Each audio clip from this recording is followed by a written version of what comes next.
Gary's school day began at 5 a.m. unlocking the gate to the fenced security area accommodating the school buses at the high school.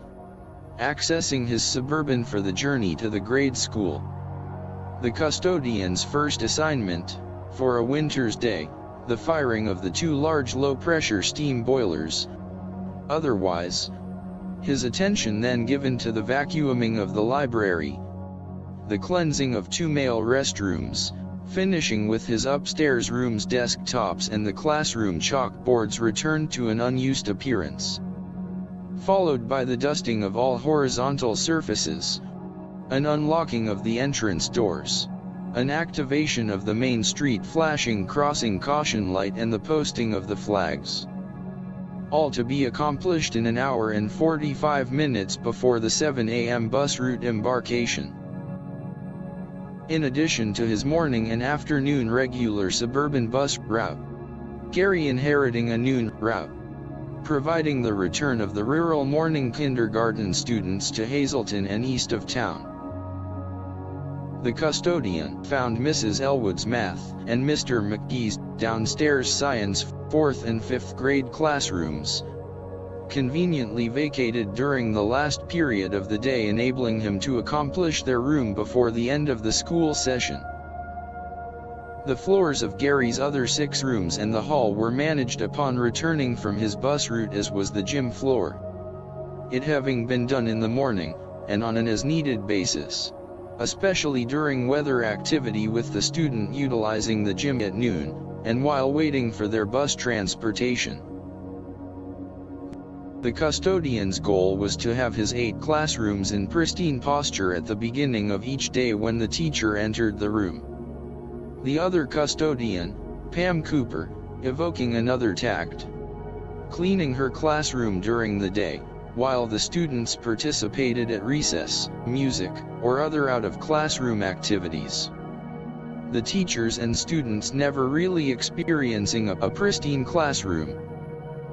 This being his concluding task before the ending his day at 6 p.m., with the return of the Suburban to the high school. The grade school retaining the original Superior Boiler Works Pawnee boiler, one of 2 installed when the school was built in 1936. The second boiler, a Connie, slightly smaller in capacity.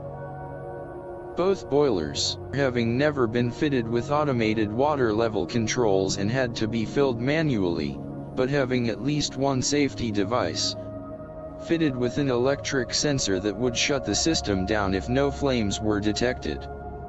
The steam boilers providing the only source of heat for the entire building, every room including the gym having fixed radiators. The radiators speaking up when first experiencing the steam, with a clanging sound out of a movie script.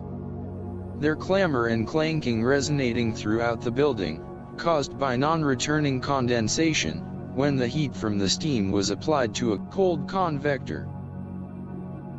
Directed by Glenn Piper, Gary journeyed to Wichita attending a 2-day steam boiler operations, maintenance, and safety class. His only operational knowledge was limited, coming from Ed Herman, the departed custodian. The 2-day boiler indoctrination provided an insight to the maintenance aspects, the checking and replacement of steam traps, the large industrial return pumps, the inspection of the boiler tubes for leakage and the cleansing of the oxidation formed on key numerous tubes and seals.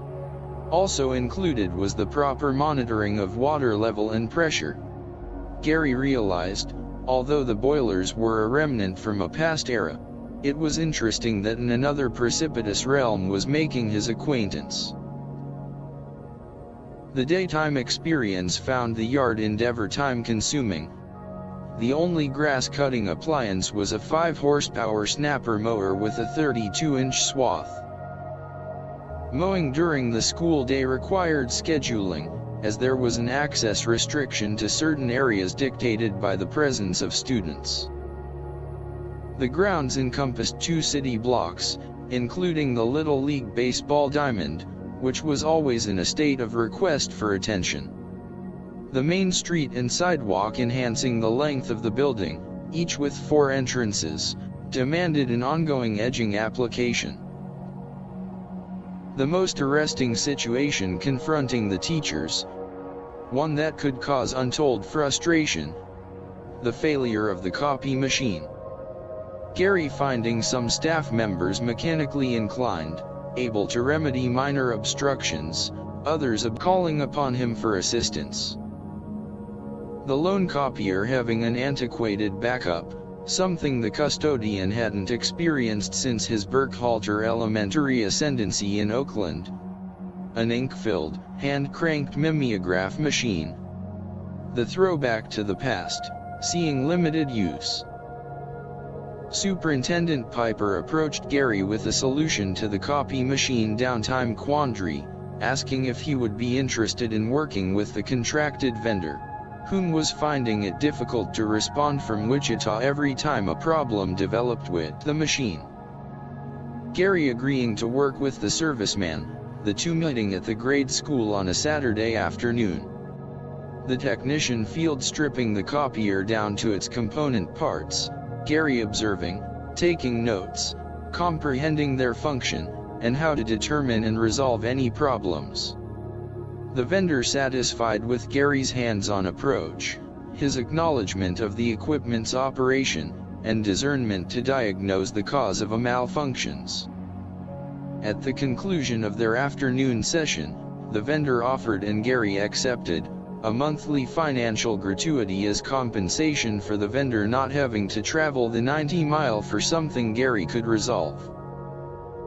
Glenn asking about the Wichita vendor, questioning if their Saturday meetings came to resolution and the results. Gary relating the event was successful, expressing confidence that he could resolve most of the grade school's copy machine problems.